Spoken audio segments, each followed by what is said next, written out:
morning, Terrapins. If you don't know me, I'm E, and welcome to Turtle Wandering. Today is Good Friday, and I decided to take the day off from work, took a personal day, and figured I'd do a little bit of hiking. My friend Jess also has the day off since schools are off for Good Friday, and her partner took the day off as well. So we're going to head to a local state park called French Creek. It is a place that I've only ever been to go mountain biking. It is known for its amount of rocks, to the point that like the local mountain bike race is known as On the Rocks at French Creek. So it should definitely be pretty technical, pretty interesting, but also a lot of fun. So I'm looking forward to checking everything out at a turtle pace today.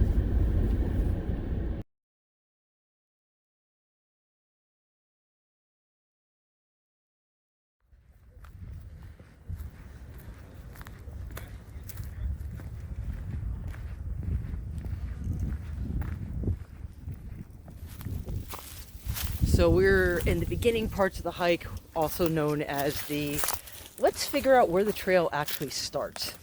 One of the things that I've discovered about some of these state parks is that they're absolutely lovely and they do a pretty decent job of maintaining them overall, but you run into an issue with where the actual trailheads start. Like, you can find parking lots, but some of them don't always have the best signage at the start as to like what is the trail and where it begins, so it doesn't always make it super simple to get out of parking lots, which is a bit of a pain. And that's definitely the one difference I've noticed between some of the state parks that I've taken part in so far versus when I've gone to national parks, where it's a little bit more obvious. But it looks like through a little bit of meandering, we have figured out where the start of the trail is, so we're kind of headed over there.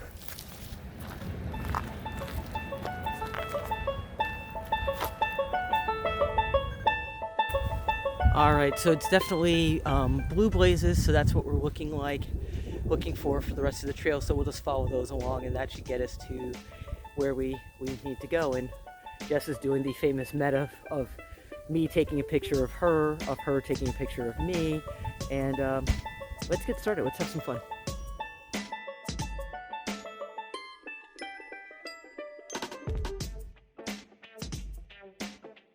One of the things too that we were just talking about, Jess and myself and Matt, is that we don't make plans after we go on these hikes because we don't want to always ever feel like we're in a hurry.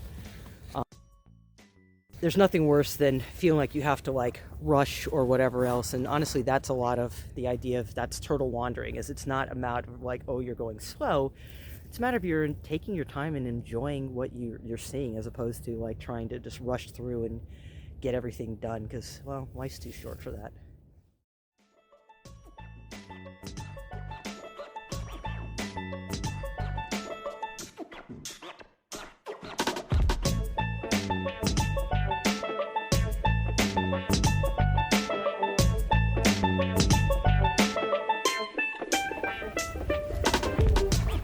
So Jess, being the wise woman that she is, messaged me last night, was like, so how about we start a little bit later?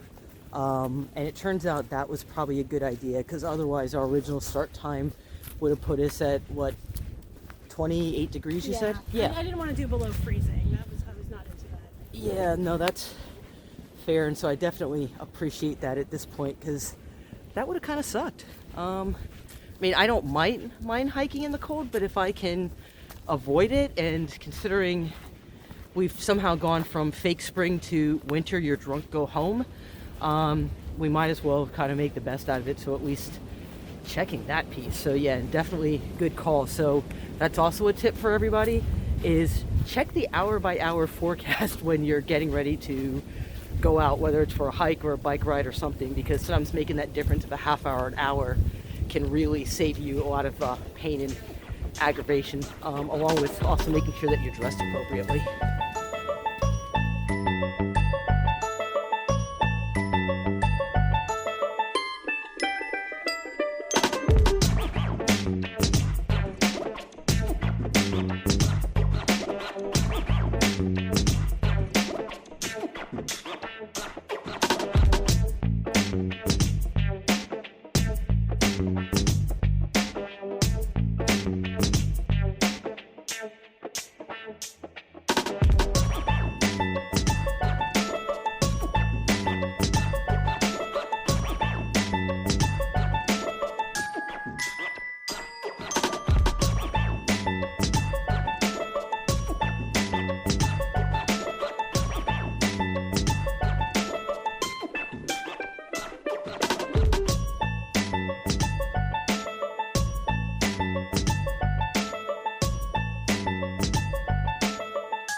Have a good trip, guys. Thank you, you too. Thank you.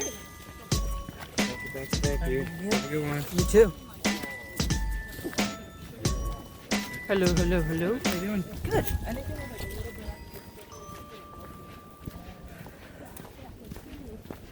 Well, they look like they're straight up camping. Yeah, definitely. Maybe doing a weekend backpacking trip. I guess look like college age kids.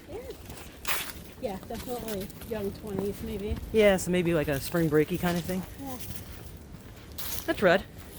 yeah, that is red.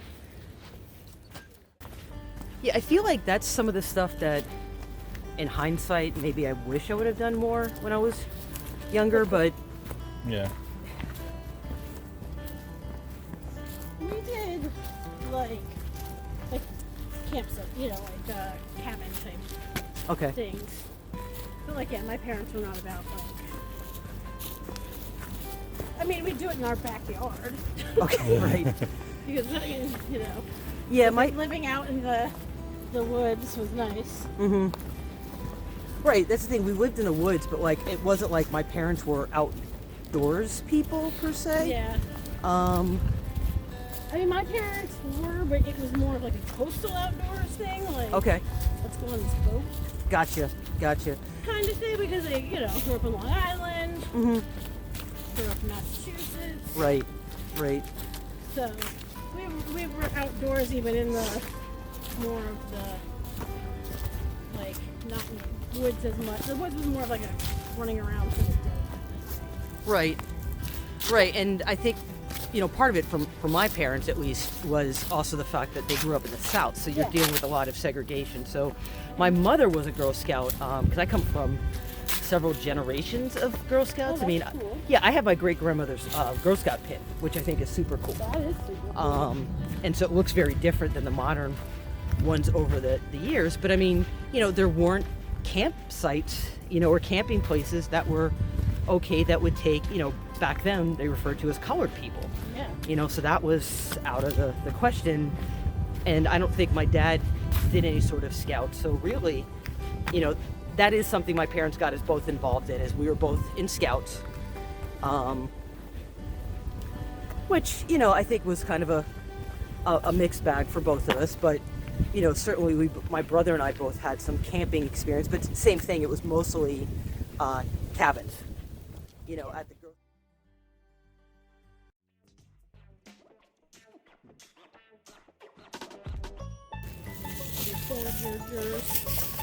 Well, and I know plants were never hugely my thing. I mean, still aren't.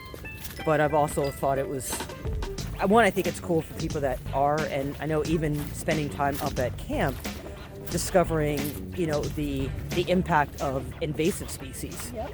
And just, great. Well, so they have a lot of Japanese knotweed up there. Yeah. And it looks cool because it kind of looks like bamboo, but the problem is it just ends up everywhere. Yep. Speaking of invasive species,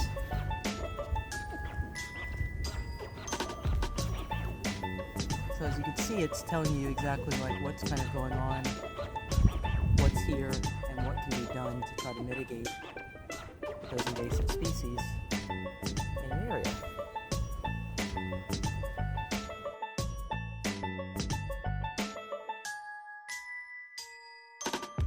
There's my hands first.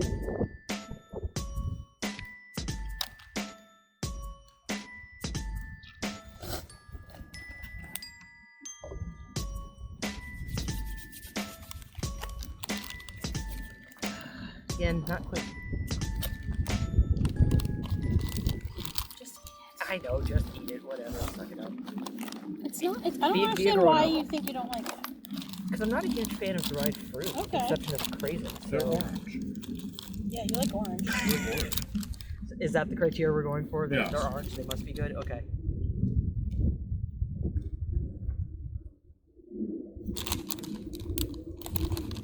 So definitely got an odd texture. Well, there's more bite to it than I expected. Oh, okay. That's kind of more what I meant. Was I expected it to be like chewier? Okay. It's actually still got some of its snap. All right, after saving the camera from almost sudden death, Yeah, my verdict is it's not something that I would personally actively seek out. But if I was really hungry and somebody offered me one or several, because it would probably take several if I was hungry, I would not refuse them. But they're definitely not my thing. But I appreciate you giving me the opportunity, Jess, No to at least problem. try them. I mean, this is on my regular rotation, so I knew I had them Like when I said that. 5 to 6 apricots is a serving. serving. Oh, good to know. So there you have it. So that's my review of dried apricots. Again, just my opinion. If you're into them, don't at me. It's all good. We're all friends. I love all them. wrinkled fruit. We can all get along. So it's okay. So I can be the balance. Absolutely. There we go.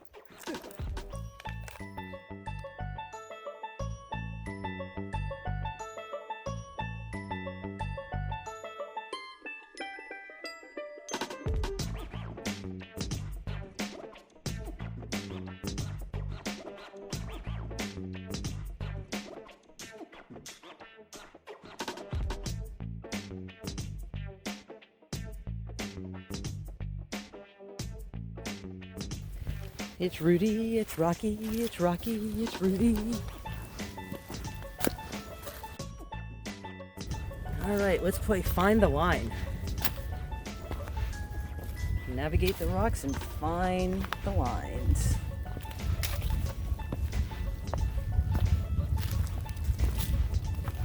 Because in the case of trails like this, the closest distance between 2 points is the one that will not break your ankle.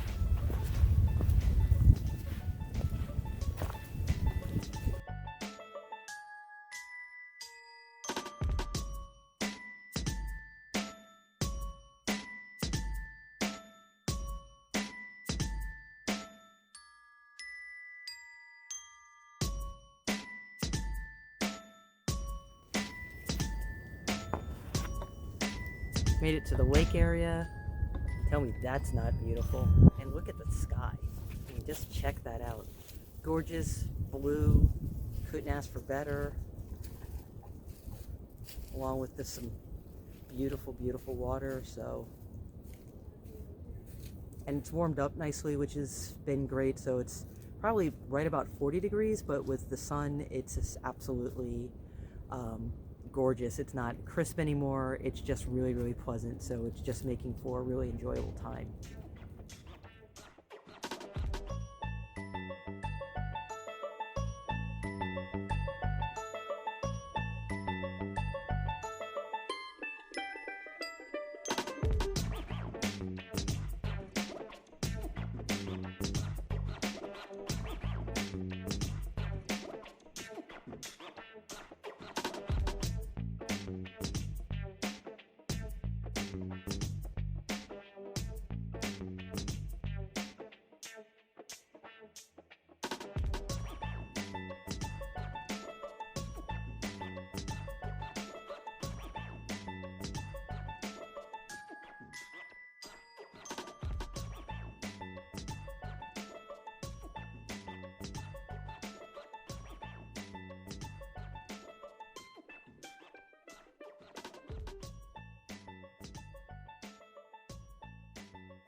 So that was the journey. We decided just to go ahead and come home. We looked at a couple places to see if there was anywhere that had like coffee or just like some easy eats or something like that.